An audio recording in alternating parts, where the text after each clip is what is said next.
खबरों में आगे बढ़ेंगे। देहरादून से बड़ी खबर, धामी कैबिनेट में आज कई प्रस्ताव मंजूर किए गए हैं। जमीनों के सर्कल रेट ज्यादातर क्षेत्रों में बढ़ा दिए गए हैं। पहाड़ों में 10 से 15% तक जमीनों के सर्कल रेट बढ़ाए गए हैं। मैदानी क्षेत्रों में 100% जमीनों के सर्कल रेट बढ़ा दिए गए हैं। जोशीमठ को लेकर कैबिनेट में बड़ा फैसला लिया गया है। जोशीमठ आपदा को लेकर 3 भागों की नई नीति बनाई गई है।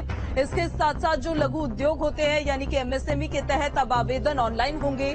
कक्षा 1 से 8 तक के बच्चों के लिए भी फैसले लिए गए हैं। सप्ताह में अब 2 बार पौष्टिक दूध दिया जाएगा। कैबिनेट मंत्रियों की गाड़ियों के लिए धनराशि निर्धारित की गई है और मंत्रियों के लिए 25 लाख तक की गाड़ी खरीदी जाएगी। इलेक्ट्रिक गाड़ी के लिए बात करें तो 35 लाख तक की कीमत तय की गई है।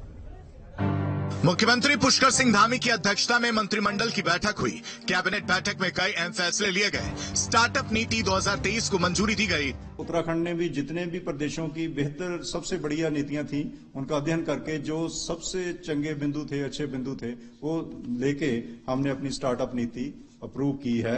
इसमें हमें पूरा विश्वास है कि उत्तराखंड के बच्चों को भी बहुत फायदा मिलेगा। और क्योंकि हम दिल्ली और एनसीआर के इतने पास हैं जहां के स्टार्टअप की काफी कंपनियां काम कर रही हैं, वहां क्योंकि बिल्डिंगों के किराए बहुत ज्यादा हैं देहरादून के मुकाबले, और इस नीति के बाद हमें लग रहा है कि बहुत सी स्टार्टअप जो हैं दिल्ली से भी यहां आके काम करना शुरू करेंगे।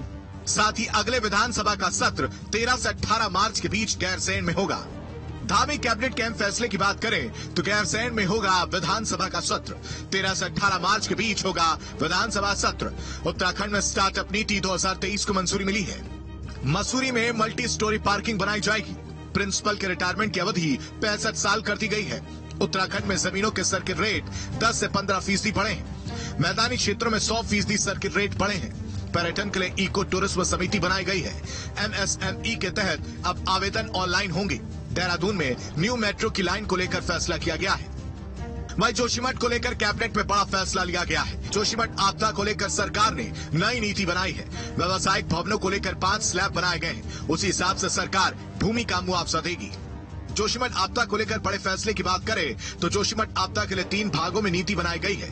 व्यावसायिक भवनों को लेकर 5 स्लैब बनाए गए हैं। उसी हिसाब से सरकार भूमि का मुआवजा देगी। अगर जमीन और घर प्रभावित तो पूरा मुआवजा मिलेगा। आपको बता दें कि कैबिनेट बैठक में 52 प्रस्तावों पर चर्चा हुई। देहरादून से किशोर रावत के साथ टीम न्यूज स्टेट। तो आज धामी कैबिनेट की अहम बैठक थी और कई अहम प्रस्तावों पर मोहर लगी है। ये आपको बता देते हैं कि क्या क्या वो प्रस्ताव थे जिन पर मोहर लगी है। उत्तराखंड में स्टार्टअप नीति 2023 को मंजूरी मिल चुकी है। मसूरी में बनाई जाएगी मल्टी स्टोरी पार्किंग।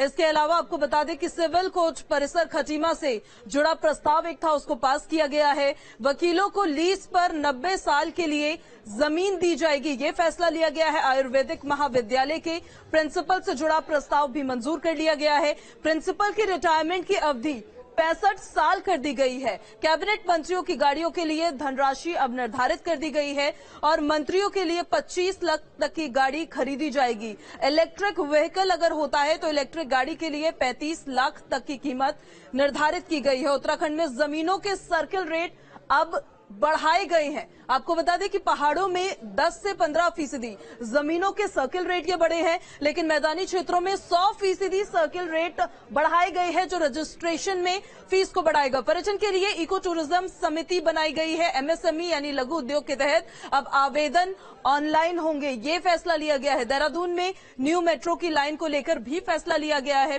साथ ही विभाग की जमीन 99 सालों तक के लिए लीज पर दी जाएगी, ये भी आज के कैबिनेट में फैसला लिया गया। जोशीमठ आपदा पर कैबिनेट बैठक में बड़े फैसले लिए हैं और संवाददाता किशोर रावत हमारे साथ लगातार बने हुए हैं। सीधे किशोर रावत के पास चलते हैं।